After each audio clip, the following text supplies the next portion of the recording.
2번 봅니다. 1번, 2번은 3번까지도 다 지금 적용에 관한 문제예요. 1번은 예약 당시 차용액 및 이자의 합산액을 초과할 때 맞죠? 2번도 선순위 근저당이 있으면 공제한 가액을 말한다. 3번은 키포인트가 토지 매매 대금이죠. 적용되지 않습니다.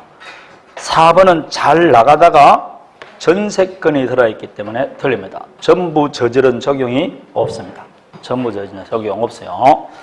다음에 자 매매계약에 따른 소유권 이전 등기 청구권을 보존하기 위한 가등기를 했었어요. 근데 그 매매계약이 해제가 됐어요. 그 해제되면 배금 반환해 줘야 되겠죠. 그 대금 반환에 따른 담보하는 가등기로 유용하기로 합의했습니다. 이 법 적용 안 되겠죠.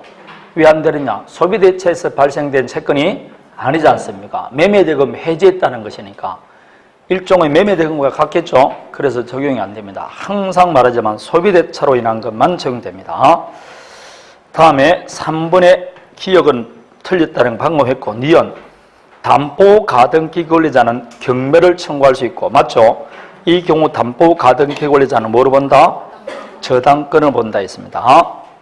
다음에 양도담보권자가 담보부동산에 대해서 청산 절차를 이행하지 않은 채 소유권을 이전한 경우에도 선의의 매수인은 소유권 취득할 수 있게 없게 아까 변제기 경과 지난 뒤후 10년의 경과했거나 선의의 제3자가 소유권을 취득할 때는 그러하지 아니하다 되어 있잖아요.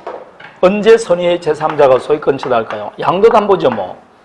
양도담보는 자기 앞으로 뭐가 되어 있습니까? 소유권 이전 등기가 되어 있죠. 그렇지만 이 을은 갑이 변제기 변제할 때 다음에 청산 절차 절칠 때까지는 을은 소유권 취득 못합니다. 그리고 이걸 처분하지 않겠다고 두 사람 사이에 약정을 했는데 이걸 위반하는 거죠.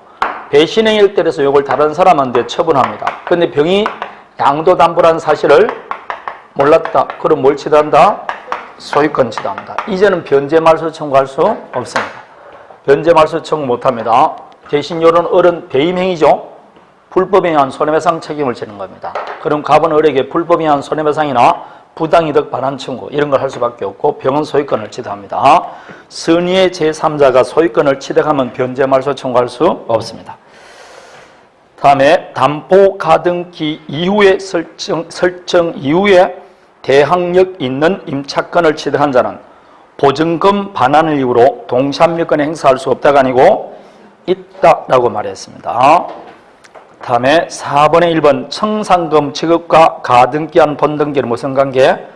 아까 동시행이 됐습니다. 다음에 청산기간 경과 후가 아니면 무청산 특이하거나 허용되지 않는다. 맞습니다. 다음에 3번 청산기간은 도달한 날로부터 2월이다. 4번은 채권자가 채무자에게 청산금 평가익을 통지했죠. 더 이상 다툴 수 있게 없습니다. 국세기본법, 지방세법 등의 적용에 있어서는 가등기 담보는 뭐로 본다? 그냥 경매가 되면 다 저당권으로 본다 이렇게 되어 있어요. 다음에 5번 후순위 권리자는 청산기간 동안에는 담보부동산 경매를 청구할 수 없다가 아니고 있다. 변제기 도래 전이라도 할 수 있습니다. 다음에 채무자는 청산기간이 지나기 전이라도 후순위 권리자에게 통지한 후 청산금에 관한 권리를 제3자에게 양도하면 이로써 후순위 권리자에게 대항할 수 있다. 제가 조금 전에 청산기간이 방금 내가 그냥 이때 다 했어야 됐는데 청산기간이 경과되기 전까지는 채권자가 청산금을 채무자에게 지급하더라도 누구한테 대항 못한다? 후순위 권리자에게 대항 못한다 했죠.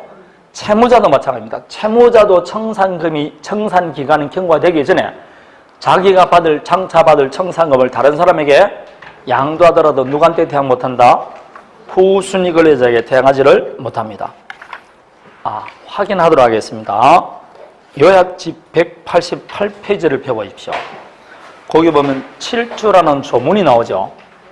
그 조문을 지금부터 보는 겁니다. 제가 조문 2항은 읽었죠. 그 1항을 보는 겁니다. 채무자가 청산기간 지나기 전에 한 청산금에 관한 권리 양도나 그 밖의 처분은 누구한테 대항 못한다? 후 순위 거래자에게 대항 못합니다. 결국 청산기간이 경과되기 전까지는 채권자도 청산금을 지급해서는 안 되고 채무자도 자기가 받을 청산금을 다른 사람이 양도해서는 아니 됩니다. 양도해봤자 누구한테 대항 못한다? 후 순위 거래자에게 대항하지 못합니다. 그게 지금 5번에 2번 나와 있습니다. 그럼 가만 보니까 지금 계속 문제를 풀지만 전부 다 법조문이 있는 겁니까? 없는 겁니까? 지금 법조문이 있는 걸 계속 보지 새로운 이론이 없다니까 다 있는 것들입니다.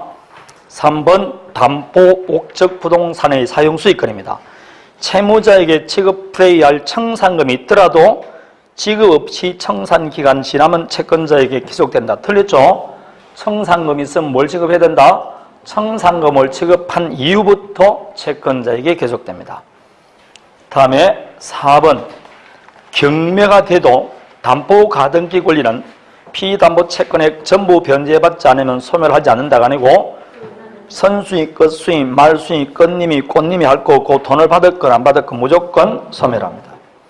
다음에 담보 가등기가 마친 부동산에 경매가 개시되면 담보 가등기 마친 때를 기준으로 담보 가등기 권리자의 순위가 결정된다. 담보 가등기한테 무슨 등기한 것으로 본다 되어 있죠? 저당권 등기한 것으로 본다. 아까 법조문 나와 있었던 겁니다. 다음에 6번에 1번 그 시점에 피담보 채권액을 공제한 차익이다. 맞습니다. 그러나 2번처럼 선순위에 건저당이 되어 있으면 그것도 공제됩니다. 3번 나름대로 평가한 청산금액이 객관적 평가액에 미치지 못하더라도 청산 절차 진행에는 영향이 있다 없다? 없죠. 4번 채무자 등에게 통제하지 않는 경우 통제를 안 했네? 그럼 그 후에 적절한 청산금을 지급하더라도 가등기에서 번등기할 수 있게 없게? 없습니다. 설사 번등기하더라도 그 등기 자체가 무효라고 판결이 나왔어요. 반드시 통제를 다 해줘야 됩니다. 다음에 청산 규정을 위반하여 번등기가 이루어진 경우 당연히 그 등기는 무효죠. 약한 의미에서 양도담보로서 유효다. 그런 소리 없습니다. 제가 여러분한테 약한 의미에서 양도담보란 말 한 적이 없습니다. 그런 거 옛날 이론이에요. 옛날에는 그런 이론이 있었는데 지금 그런 거 없습니다. 판례는 그냥 반드시 뭘 하라? 청산 절차 그치라. 통지를 다 하라. 안 하면 등기되더라도 뭐다? 무효다. 이렇게 말합니다. 유효답 틀렸습니다. 자, 7번입니다. 갑은 어른 갑으로부터 6천만 원을 차용하면서 자기 소유 토지에 몰렸다?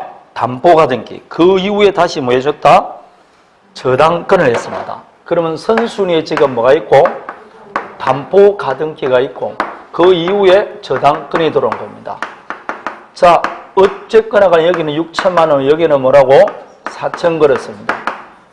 자, 그러면 갑도 나중에 변제 안 하면 경매 신청할 수 있죠.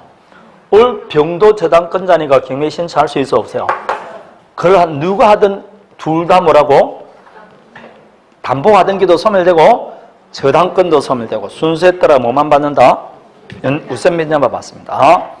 1번 을이 변제하지 않으면 갑은 경매 청구할 수 있고 2번 을이 변제하면 병도 경매 청구할 수 있다. 맞습니다.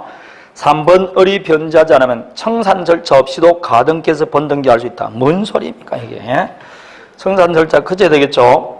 4번 을의 다른 채권자가 경매를 신청했다. 그러도록 가등기는 소멸하죠. 대신 갑은 자기 채권을 누구보다? 병보다 우선 변제받을 수 있습니다. 5번 을의 다른 채권자가 경매를 신청해서 매각됐다. 갑의 가등기는 소멸한다 안 한다? 아까 15조에 경매가 돼서 매각되면 가등기는 무조건 소멸한다 되어 있습니다. 다음에 8번에 1번은 했습니다. 2번 담보 가등기가 마친 부동산에 경매 개시 결정이 있는 경우 그 경매 신청이 청산금 지급하기 전에 행해진 경우 자, 지금 청산 절차가 진행 도중이에요. 청산 절차가 진행 도중이라도 경매 개시 결정이 딱 나면 제가 아까 가등기에서 번등기 할 수 있어 없어요? 없다고 그랬죠. 모든 절차는 정지됩니다. 그럼 언제까지 경매 신청이 되면 되느냐?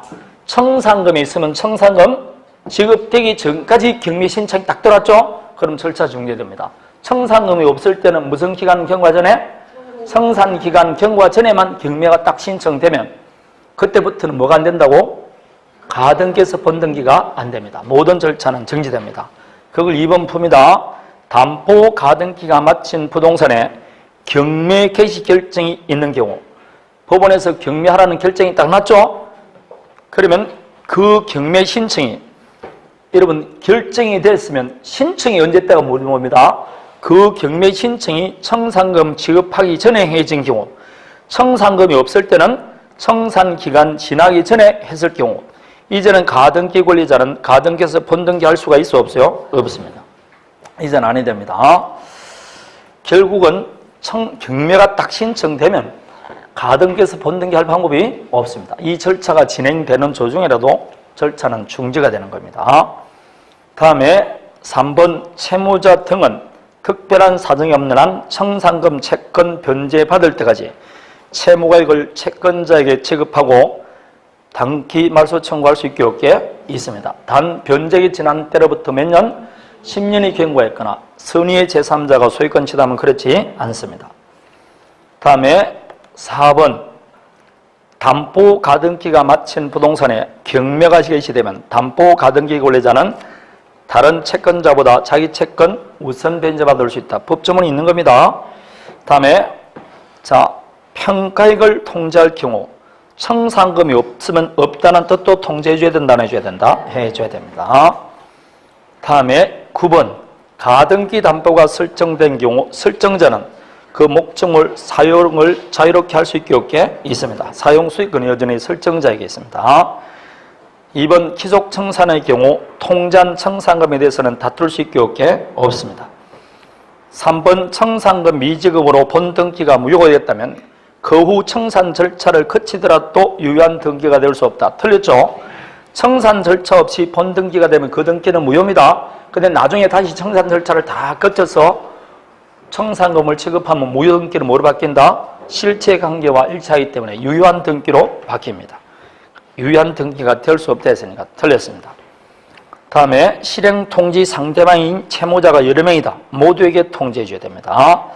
다음에 5번 채권자와 채무자가 가등기 담보 설정 계약을 체결하면서 가등기 이후에 발생한 채권도 후순위 거래자에 대해서 우선 변제권을 가지는 피담보 채권에 포함시킨 것으로 약정할 수 있다. 자, 보세요. 갑과 을 사이에 담보 가등기를 합니다. 이 담보 가등기를 하면서 어떤 약정을 하냐면 지금 현재 채권은 1억이에요. 그런데 나중에 갑과 을 사이에 발생된 채권도 이 담보 가등기로 담보하는 것으로 약정을 한 겁니다. 그럼 나중에 추가 발생되는 채권도 뭐 하겠다는 겁니까? 이 가등기로 담보하는 것으로 약정할 수 있게 없게? 그럼 이 담보 가등기는 사실 얼마 될지 알 수가 없죠. 근가등기 담보와 같아요. 장래에 발생될 채권도 이 가등기 담보로 담보하는 것으로 약정할 수 있게 없게? 지금 이때 있습니다. 이후에 발생하는 채권도 우선 변제권을 가지는 채권에게 포함시키기로 약정할 수 있다. 약정할 수는 있어요. 약정할 수 있는데 약정을 했습니다. 다음에 A 앞으로 저당권이 또 들어왔어요. 그러면서 채권이 추가로 발생했어요. 그 추가 발생된 것도 담보해 준다 했죠. 그럼 나중에 경매가 되면 담보된 채권이 3천원입니다. 최초는 얼마였고? 1억. 그러면 이거 다 담보해 주니까 나중에 우선 면제 받을 때 1억 3천 받아갈까요? 1억만 받아갈까요? 예? 추가 약정은 할 수 있죠. 약정하더라도 그 이후에 저당권이 설정됐고 그 이후에 추가된 발생의 채권에 대해서는 뭐 하더라도 포함되더라도 이 A보다는 우선 면제 받을 수는 없습니다. 뭐만 받는다? 1억만.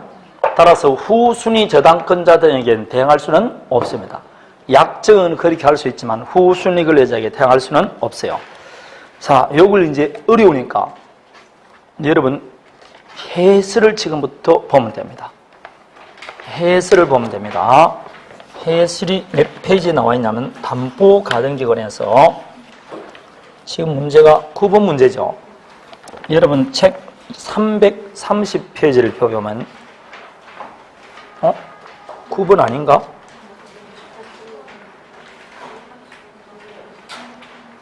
(330페이지죠) 해설 3번만 나와 있네. 3번이 아닌데 이거.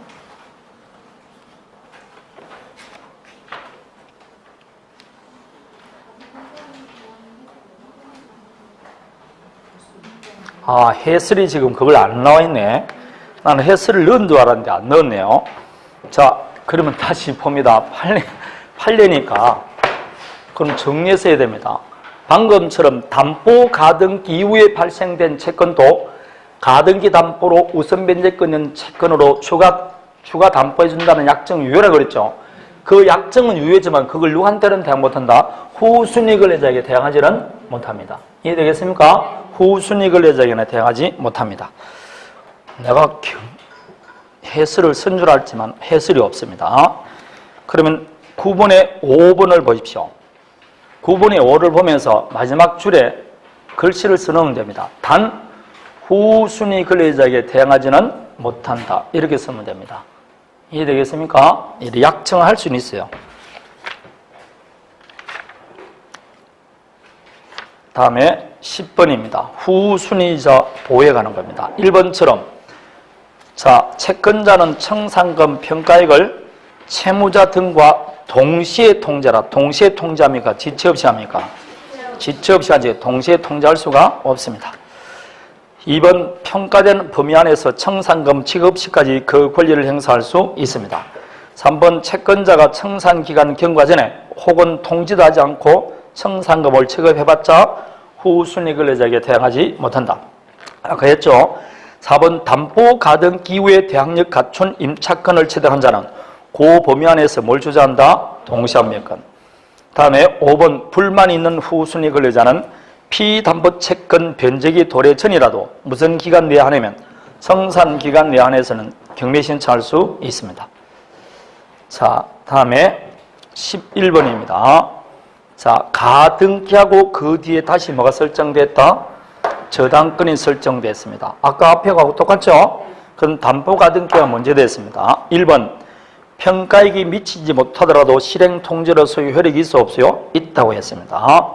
다음에 청산금 지급을 지체한 경우에도 어른 청산기간 경과 후에는 변제하고 말소청 못한다. 틀렸죠?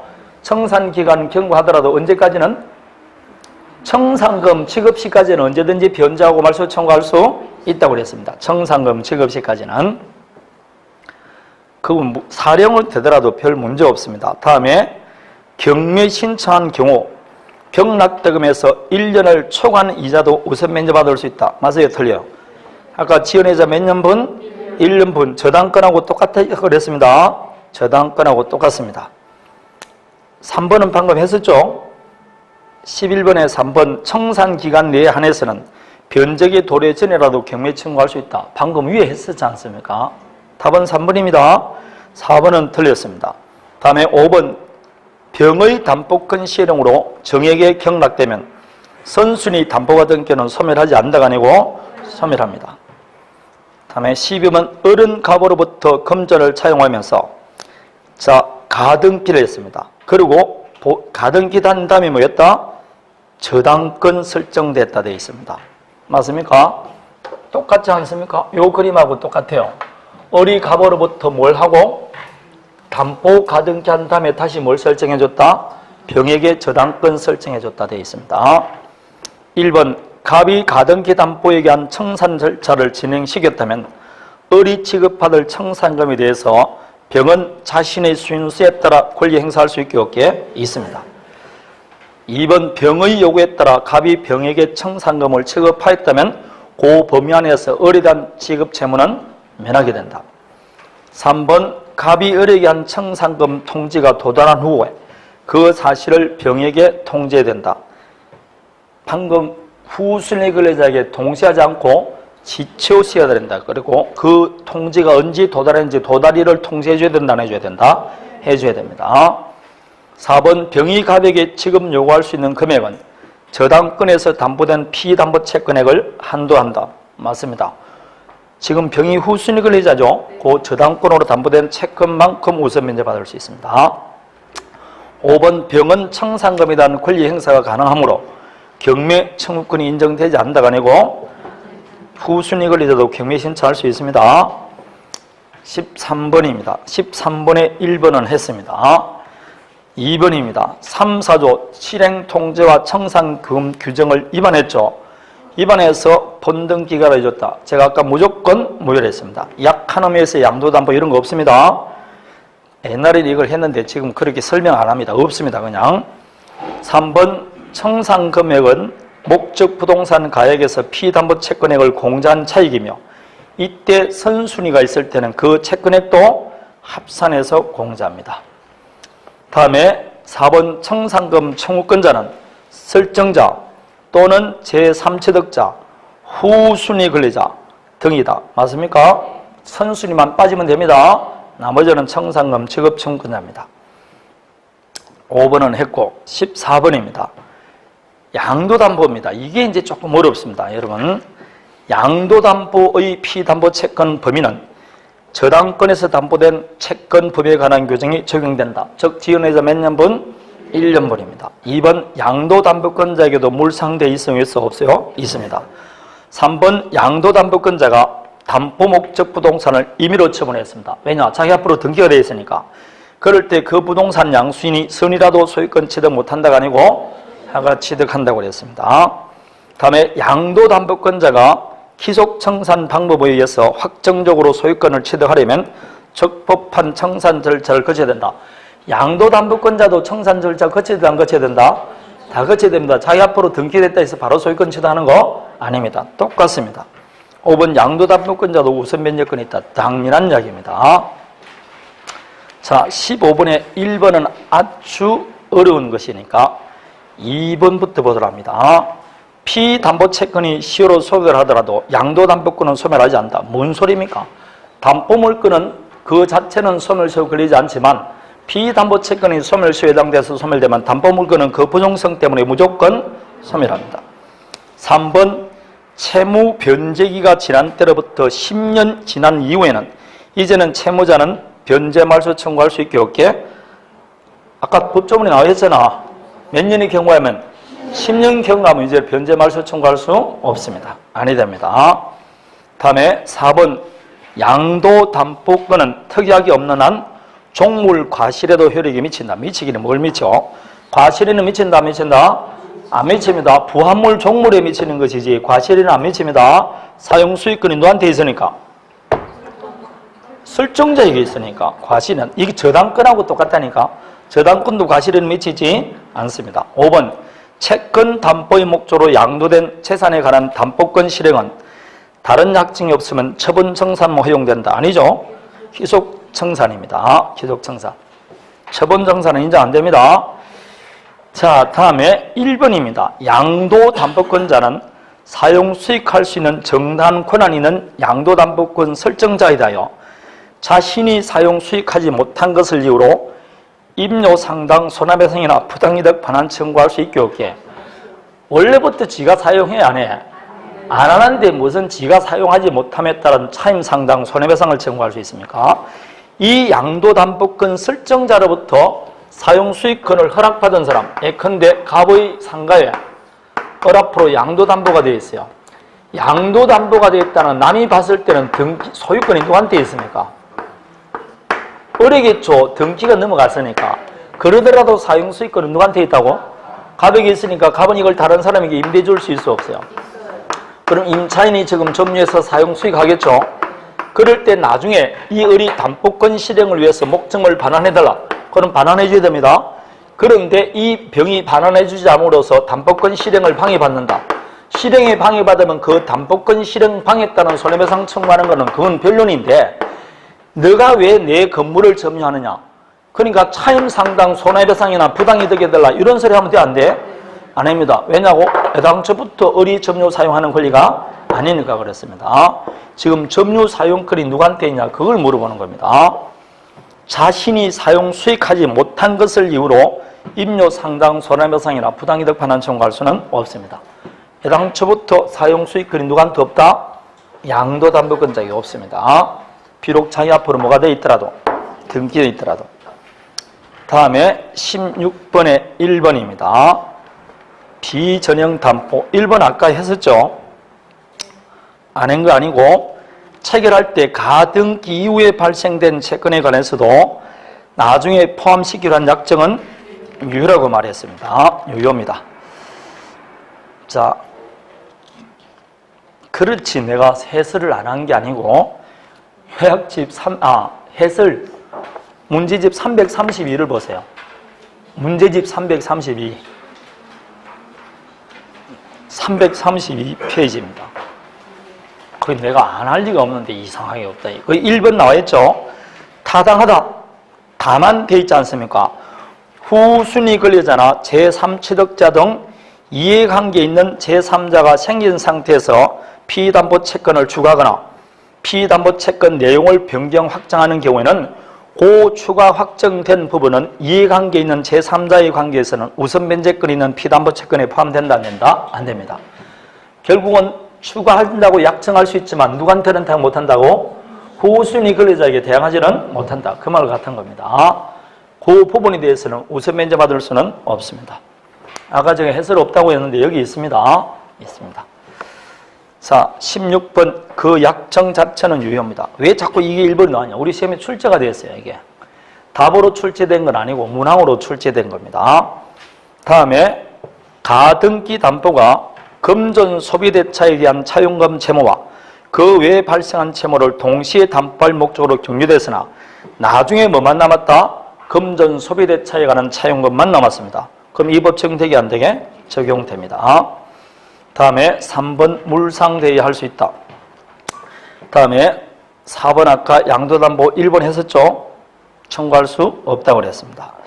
다음에 채무자가 채무를 방금 4번 아까 위에 했었습니다. 채무자가 채무를 변제하고 가등기 말소 구하는 경우 변제와 담보와 가등기 말소는 동시일까요? 아닐까요? 변제와 담보 물건 말소는 무조건 선변제입니다. 선변제.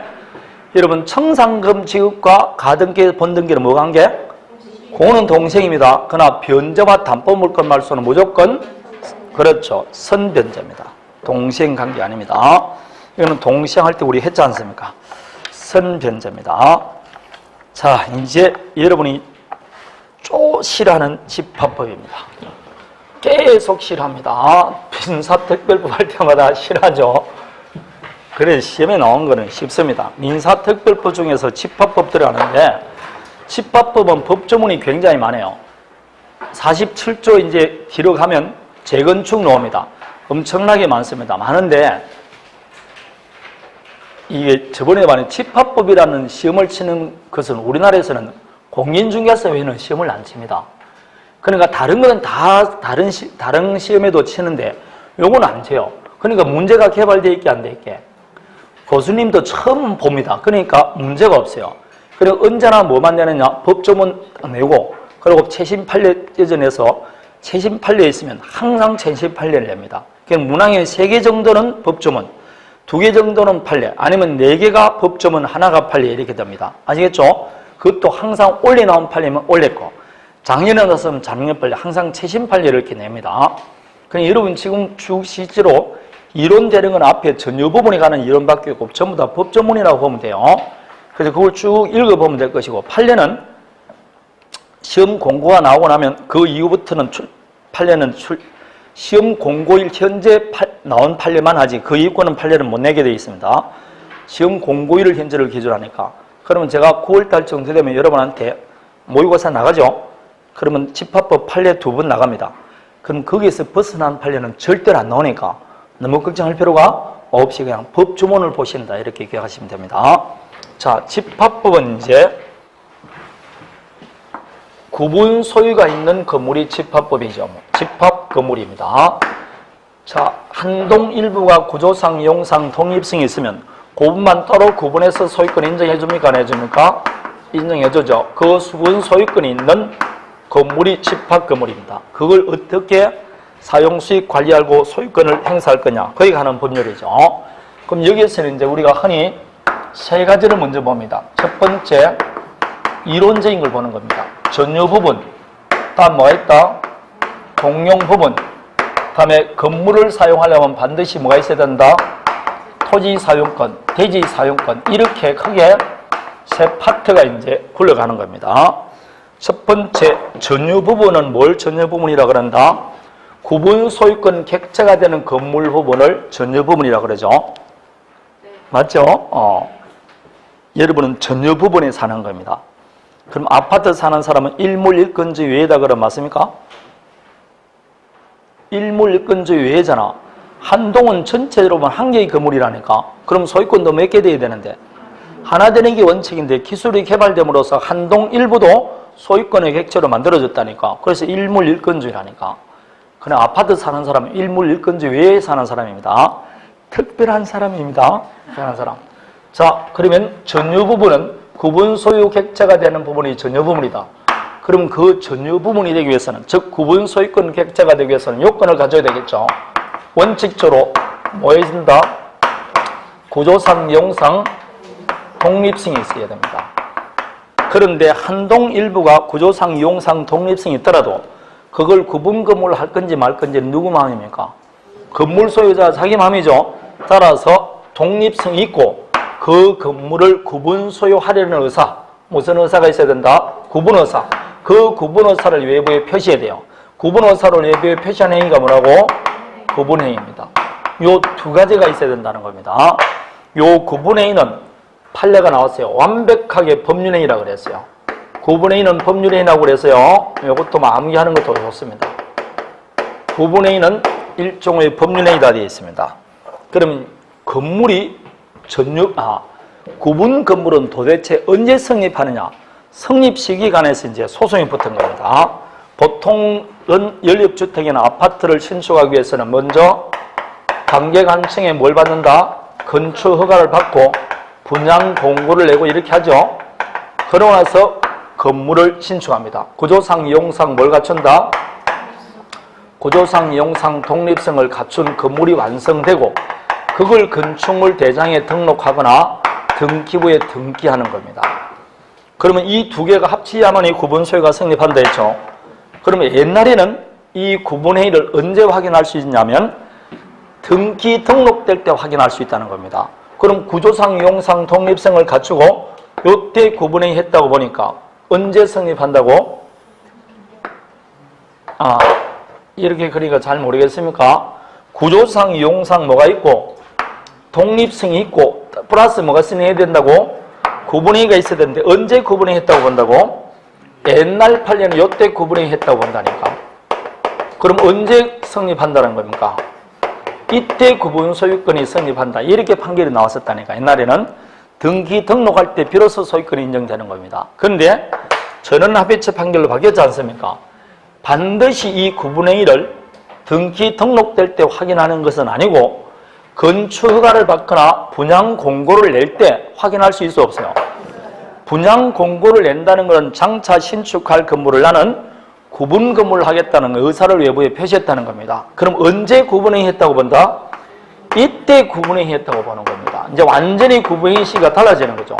그 구분행위가 있고 플러스 뭐가 있으면 구조상, 이용상, 독립성은 성립한다 했죠. 그러면 지금 현재 판례는 언제 구분 소유가 성립한다? 구조상, 이용상, 독립성을 갖췄을 때 이때 성립한다는 게 판례입니다. 이때가 아니고 뭐라고? 이때입니다. 이게 전원합의체 판결이고 이게 우리 시험에 두 번이나 출제됐지 않습니까? 자, 그래서 190페이지 요약집 1번 객관적으로 구조상, 이용상 뭐가 있어야 된다? 독립성이 있어야 된다 되어 있습니다. 자, 그럼 먼저 2번은 주관적으로 구분행위가 있어야 된다 했죠. 한 동 건물 중 구분된 건물을 구분 건물로 할 건지 말 건지는 소유자의 의사에 따라 결정한다. 따라서 구분 건물이 되기 위해서는 객관적 물리적 측면에서 구조상, 이용상, 독립성이 있고 그 건물을 구분 소유 객체라는 의사표시, 즉 뭐가 있어야 된다? 구분행위가 있어야 됩니다. 오른쪽 2항 구분행위는 일종의 뭐라고? 법률행위로서 그 시기나 방식 등의 특별한 제한이 없고 그냥 구분 의사가 객관적으로 표시되면 인정된다는 겁니다. 따라서 3번 구분 건물이 물리적으로 완성되기 전에도 건축허가 신청이나 분양계약 등을 통하여 장래 신축될 건물을 구분 건물로 하겠다는 구분의사가 객관적으로 표시되면 그때 구분의 존재를 인정할 수 있다는 겁니다. 되겠습니까? 따라서 그 이후에 건물 및 구분행위에 상하는 구분 건물이 객관적 물리적으로 완성되면 아직 건축물 대장에 등록되거나 등기부에 등기되지 않더라도 그 시점에 구분 소유가 성립한다. 이게 두 번 시험이 나온 거 아닙니까? 전원합의체 해가지고 아주 유명한 판결입니다. 자, 이제는 언제 때가 아니라고? 등기 등록될 때가 아닙니다.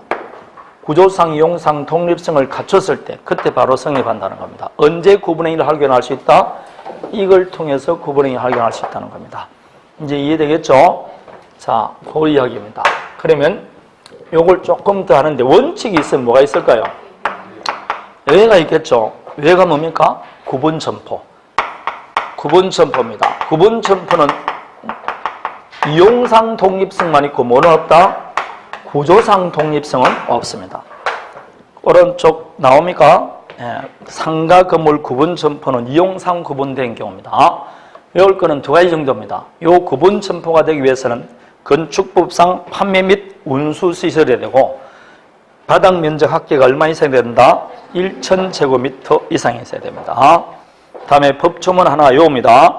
전유 부분이 속하는 한동 건물 설치 또는 보존을 하자로 인해서 타인에게 손해를 가했습니다. 지금 어느 부분에 속한다고?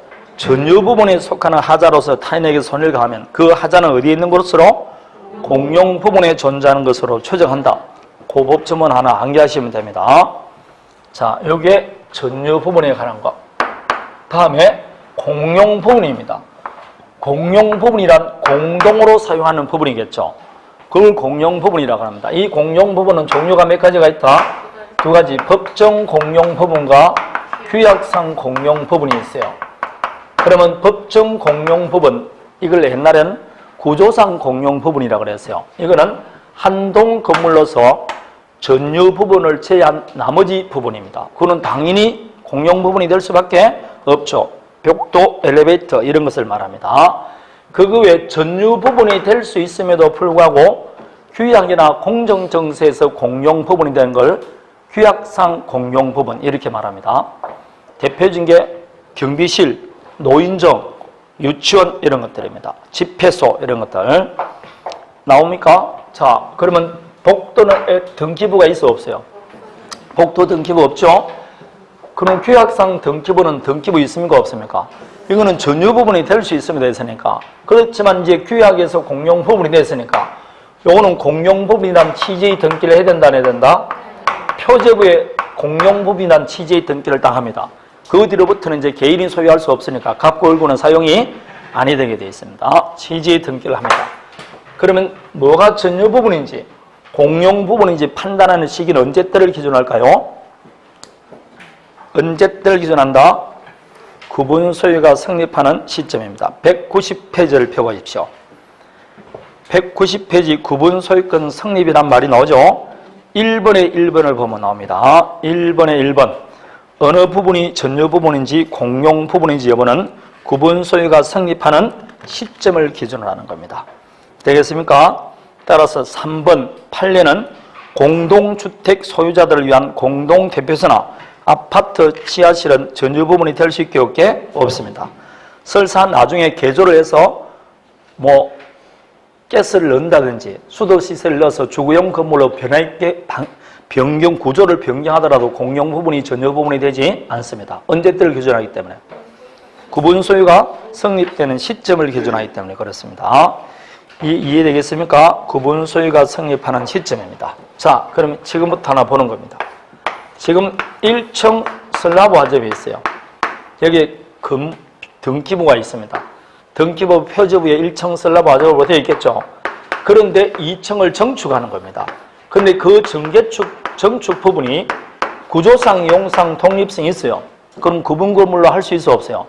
그런데 건물 소유자가 따로 구분 건물로 등기하지 않고 표제부에 이제 2층으로 바뀌었어요. 2층 슬라브 화접. 표제부에 표시 변경 등기를 합니다. 2층 슬라브 화접을 하고.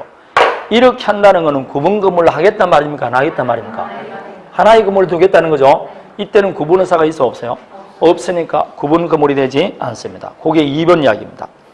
기존 건물을 정축한 경우 소유자가 기존 건물에 마치던 등기를 정축한 건물 현황에 맞춰 건물 표시 변경 등기를 한 것은 구분 건물을 하지 않고 그 전부를 한 동의 건물로 하겠다는 의사를 보는 겁니다. 그래서 구조상, 이용상, 독립성이 있다 해서 다 구분 건물이 되는 거 아니다 이 뜻입니다. 자, 되겠습니까? 그러면 다시 오른쪽 191페이지. 공용 부분의 2번을 보십시오. 공용 부분은 구분 소유권의 목적이 될 수 없고 취득시효 대상이 되게 안 되게? 취득시효 된다 안 된다? 안 됩니다. 엘리베이터는 거는 취득시효 대상이 안 되는 거예요. 이게 우리 시험에 나왔다니까. 자, 그러면 이 공용 부분은 누가 소유하는 겁니까? 구분 소유자들 어디에 속한다? 공유에 속하겠죠. 그러면 전은 공유에 속할까요? 일부 공용 부분도 있을까요? 꼭 기억하십시오. 원칙은 전원이지만 일부 공용 부분도 있다. 꼭 기억하십시오. 일부 공용 부분이 있습니다. 일부 구분 소유자만에 제공되는 것이 명백한 것은 그들 구분 소유자만의 공유에 속한다 되어 있습니다. 이거는 관리단 규약을 따로 정할 수 있고 관리단 집회 따로 할 수 있게 없게 있습니다. 제발 있습니다. 자, 공유가 있으면 지분이 있겠죠? 지분은 무슨 비율에 따른다? 전유 부분 면적 비율에 따릅니다. 자, 여기서 질문. 공용 부분 분할 청구할 수 있을까 없을까요? 지금 공유라니까 공유 분할 청구하면 돼 안 돼? 엘리베이터를 분할해서 어떡하려고? 있을 수가 없습니다. 분할 청구 안 됩니다. 우리 민법하고 좀 달라요. 민법과의 공유하고는 전유 부분 면적 비율에 따른다. 마지막입니다. 공용 부분 사용할 때 우리 민법은 공용 부분 사용 수익은 지분 비율대로 하지 않습니까?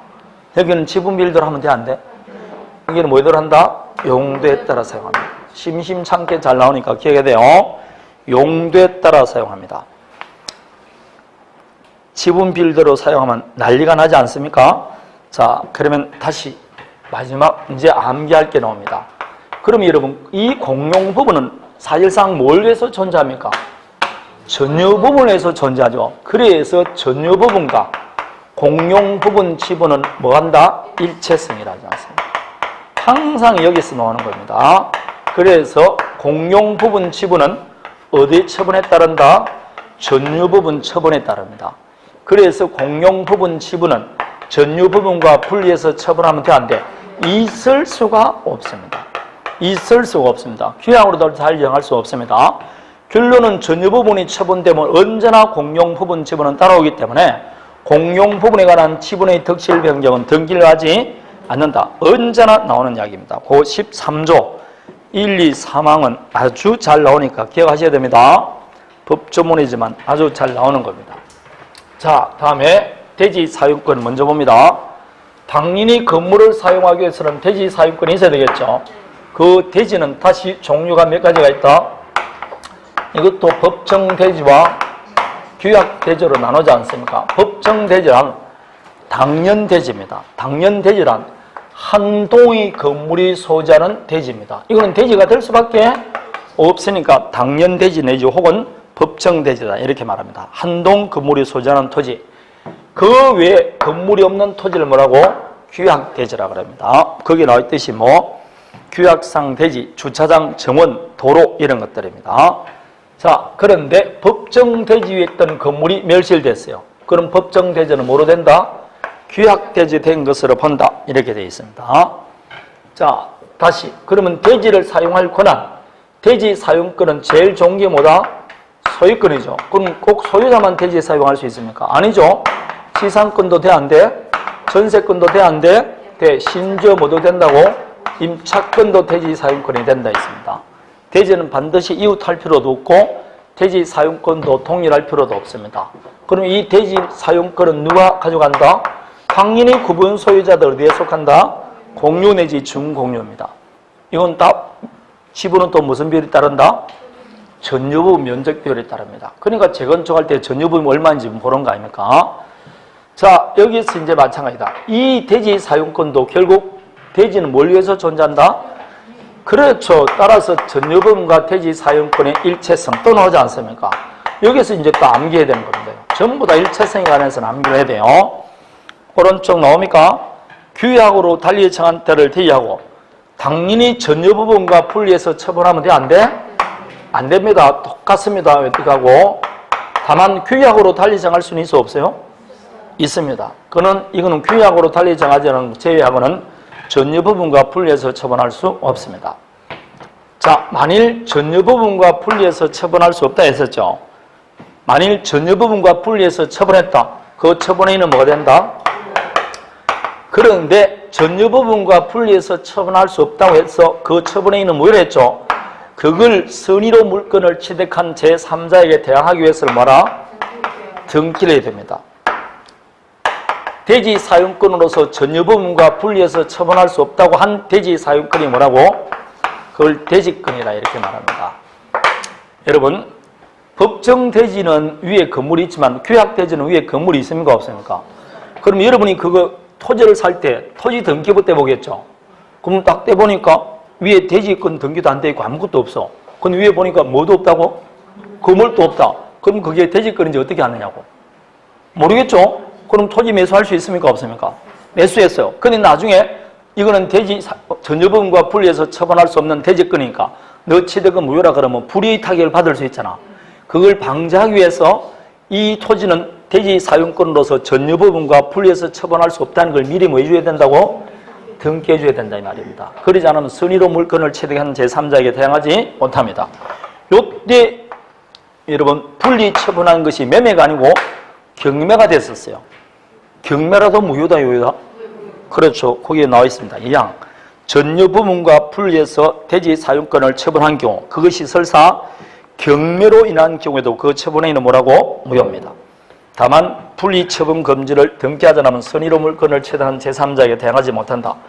곧 대항하지 못하는 그 대지 사용권으로서 전유 부분과 일체성을 가진다는 대지 사용권이 우리는 뭐라 한다고? 대지권 이렇게 부르는 겁니다. 자, 그럼 물어봅니다.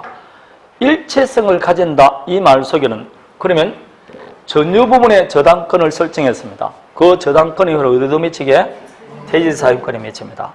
그래서 뭐 약방의 감초처럼 나오는 게 전유 부분의 저당권 설정됐다, 전유 부분을 압류했다, 저당권 설정해서 경락받았다. 그럼 무조건 뭘 취득한다?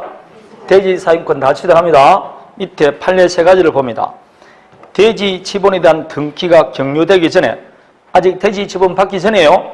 전유 부분에만 설정된 건저당이라도 대지 사용권에 미친다, 미친다? 미칩니다. 2번 대지권 등기가 마치기 전에 전유 부분만 경락받은 자는 수분양자가 뭘 납부하기 전이라도 분양대금을 납부하지 않더라도 대지 사용권 취득한다 못한다? 취득합니다. 3번 구분 건물 전유 부분만 저당권이 설정된 후 나중에 대지권 등기가 격려될 때 등기부에 뭐라고 썼냐면 저당권 설정 등기는 전유 부분만 관한 것이라고 등기관의 직권으로 등기부에 기록해요. 여러분 나중에 아파트 보통 보면 등기부에 보면 전유 부분만 관한 것 이렇게 많이 적혀 있습니다. 그러더라도 대지권에 미친다, 미친다? 미친다니까. 미칩니다. 따라서 이 세 가지를 다 보니까 앞으로 문제가 나오면 전유 부분에 뭐 설정되면 무조건 어디에 미친다? 대지권에 미칩니다. 제발 좀 그때는 미쳐주시면 감사하겠습니다. 그 뭐 나중에 대지권 등기를 나중에 했던 분양대금을 완납했던 안 했던 관계가 없이 무조건 취득합니다. 그리고 안 하면 도대체 어떻게 이 전유 부분을 사용할 수 있습니까? 토지 이용권이 없는데 말이 안 맞지 않습니까? 자, 마지막 분할 청구하면 돼, 안 돼? 아, 대지 분할 청구하면 돼, 안 돼? 안 된다니까. 이거는 분할 청구하면 분할해서 어쩌려고? 10cm씩 분할해서 이렇게 다닐 겁니까? 말이 안 맞잖아요, 그게. 공용법은 대지 사용권 다 분할 청구 못합니다. 자, 이 갑이 소유자입니다. 그럼 대지 지분 갖고 있겠죠? 근데 갑이 사망인데 상속인이 없어요. 그러면 이 무주의 건물은 누구 소유된다? 국가. 근데 이 갑이 지금 대지 갖고 있는 지분은 어떻게 되느냐? 원래 우리 민법상 공유의 경우에는 공유자가 상속으로 미시 사망하면 그 지분은 다른 공유자에게 지분 비율대로 계속되잖아.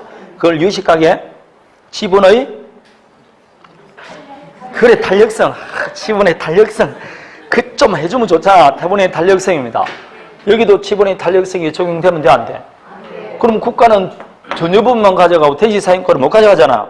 그래서 우리 민법 267조에 있는 지분의 탄력성은 어디는 적용되지 않는다? 집합법에는 적용되지 않는다. 그게 자주 나온다니까. 오른쪽 나와 있습니까? 193페이지 마지막 줄에 나와 있지 않습니까? 민법 267조는 배제된다라고 나와 있을 겁니다. 자, 다음에 마지막 하나 더 봅니다. 마지막 하나라는 어떤 것이냐 말하면 192페이지 요약집. 그게 4번 공용 부분 발생한 채권 효력 있죠. 거기 1번에 보면 공유자가 공용 부분에 관하여 다른 공유자에 대하여 가지는 채권은 그 특별 승계에 대해서도 행사할 수 있다. 요 조문이 딱 나와 있습니다. 공유자가 공용 부분에 관하여 다른 공유자에 대해 가지는 채권. 예컨대 보십시오. 갑이 지금 소유자입니다. 너무 적습니까? 그런데 이번에 방수 페인트를 칠했어요. 방수 페인트는 공용 부분에 가는 것이죠. 그럼 채권 분담이 있게 없게? 있습니다. 그래서 이번에 갑에게 100만 원이 부담이 됐어요. 그럼 다른 공유자는 이 갑에게 100만 원 달할 권리가 있어 없어요? 아, 있잖아. 이 채무자입니다. 그 채권은 이 갑이 다른 사람에게 아파트를 팔아버렸어요. 그럼 팔았다는 게 이 사람은 특별승계인이죠. 그 특별승계인에게도 행사할 수 있게 없게? 그 이야기입니다. 지금 공유자가 공용 부분에 관하여 다른 공유자에 대하여 가져간 채권은 그 특별승계인에 대해 행사할 수 있습니다. 그래서 나온 게 공용 부분 체납관리비죠. 자, 관리비가 있습니다. 관리비는 전유 부분 관리비도 있고 뭐도 있다? 공용 부분도 있겠죠. 그런데 갑이 그걸 관리비를 납부하지 않고 다른 사람에게 매각했어요. 그럼 전유 부분 관리비는 승계되게 안 되게? 안 되겠죠. 그럼 방금 공용 부분은 승계가 됩니다. 따라서 병역에 청구할 수 있습니다. 근데 전 소유자인 갑이 관리비를 연체했기 때문에 연체료가 붙었어요. 연체료는 승계된다 안 된다? 안 됩니다. 이거는 벌의 일종이기 때문에 승계되지 않습니다. 전부 다 시험에 답으로 다 튀어나왔어요. 안 나온 건 하나만 있습니다. 이 병이 공용 부분 관리비를 분담한다 그랬죠. 근데 그걸 납부하지 않고 또 다른 사람에게 처분을 했습니다. 그럼 정도 부담해야 된다 안 해야 된다? 특별승계인에게 부담하는 거는 똑같아요. 그럼 지금 현재 병은 구분 소유자가 아니죠. 부담한다 안 한다? 합니다. 마지막 줄입니다.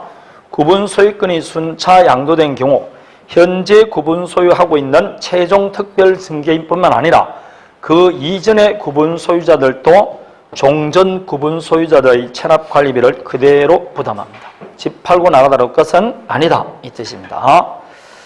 자, 여기까지 하면 뭐 이론적인 것은 다 마쳤다고 보면 됩니다.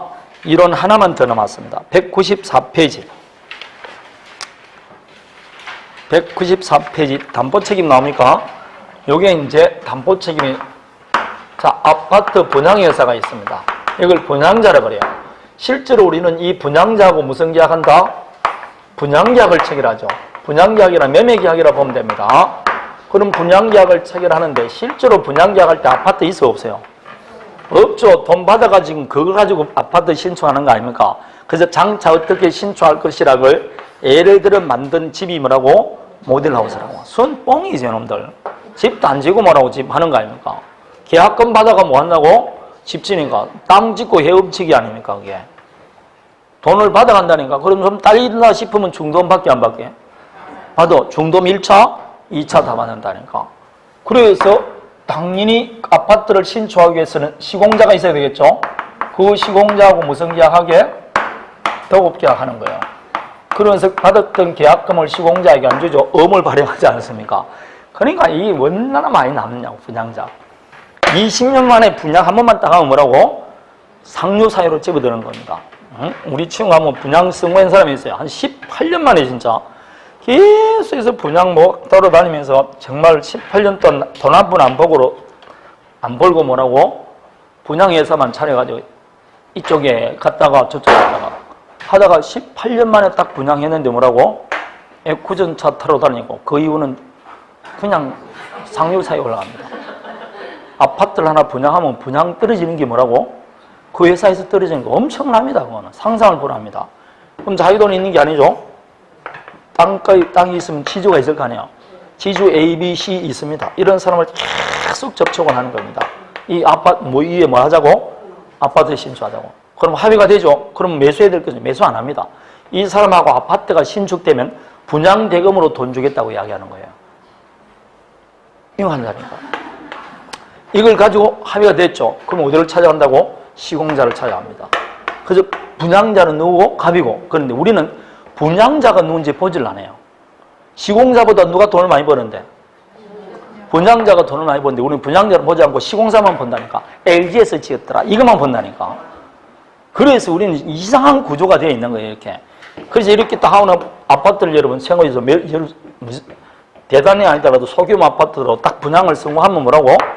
떨어지는 게 그냥 1, 2억 이렇게 떨어지는 게 아니고 10억 단위에서 100억 단위가 확 떨어지는 겁니다, 돈이. 이 사람 나중에 다 나눠져 가라는 겁니다. 그래가지고 한번 성공해가지고 완전히 올라갔던 사람이 지금 일도 안 하더라도 뭐라고? 나보다 잘 삽니다. 자, 그런 겁니다. 자, 그래서 우리는 뭐만 믿고 산다고? 그래서 옛날에는 여러분 판례가 시공자는 분양자에게 이걸 분양자, 이 사람을 수분양자라고 그래요. 두 사람 사이에 법률 관계가 있어 없어요? 없으니까 아무런 책임을 지지 않는다고 판결이 나왔었어요. 그래서 그 판결이 나오자마자 법을 개정해버린 겁니다.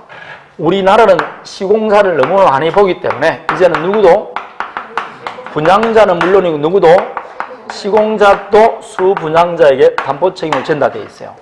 되겠습니까? 근데 담보 책임을 지면 분양계약에 따른 것이니까 매매에 관한 담보 책임을 져야 되는데 담보 책임을 더 강화시키기 위해서 도급계약에 관한 담보 책임을 준용한다. 이렇게 되어 있어요. 그러면 실제로 ABC는 이 사람과 도급계약 한 적 없죠? 근데 도급계약에서 담보 책임을 지라 이렇게 나와 있어요. 담보 책임을 더욱더 강화시켜 줍니다. 그래서 나중에 분양된 그 아파트가 하자로 인해서 계약의 목적을 달성할 수 없으면 계약을 해지할 수 있다. 이렇게까지 나온 겁니다. 되겠습니까? 그래서 한번 봅니다. 자, 시공자도 담보 책임진다. 이왕 이때 담보 책임은 건축상 하자에 관한 것이지 권리 하자에 관해서는 적용되지 않습니다. 이번 준양 규정 나와 있죠? 담보 책임에서는 도급계약에서의 수급인의 담보 책임에 관한 규정을 준용한다라고 되어 있습니다. 이번 하자가 중대해서 계약의 목적을 달성할 수 없으면 계약을 해지할 수 있다. 그럼 도대체 담보 책임은 언제까지 지느냐? 주요 구조부는 몇 년? 10년. 나머지는 5년 범위 내에서 한다고 그랬습니다. 상세히는 말고 그냥 10년 아니면 5년 이하짜리입니다. 5년, 3년이 이렇게 나와 있어요. 7년은 나올 수가 없습니다. 그런데 건물이 멸실됐어요. 멸실된데 10년간 담보 책임 문다는 말이 안 맞죠? 멸실 횟수는 몇 년? 1년입니다. 1년 내야 됩니다. 그럼 기산일을 언제부터 하느냐? 전유 부분은 인도받는 날, 공용 부분은 사용 검사일, 임시 사용 승인일을 포함한다 되어 있어요. 자, 여기서 이제 임대 아파트입니다. 임대 아파트를 분양받았다. 임대 아파트는 내 아파트 하니까 담보 책임 물을 필요가 없겠죠. 근데 이 임대 아파트가 분양 전환이 됐어요. 그럴 때는 담보 책임 물어야 되겠죠. 그럼 이 분양 전환될 때 주요 구조부는 몇 년입니까?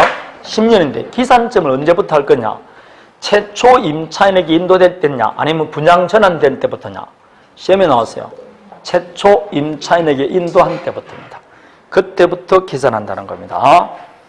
194페이지 밑에 판례 나와 있습니까? 항상 최신 판례 나오면 그게 바로 시험에 나오게 되어 있어요. 자, 최초 임차인에게 인도한 시점부터 계산합니다. 자, 여기까지가 이론적인 거. 나머지는 전부 다 법조문입니다. 지금부터 문제 풀면 됩니다.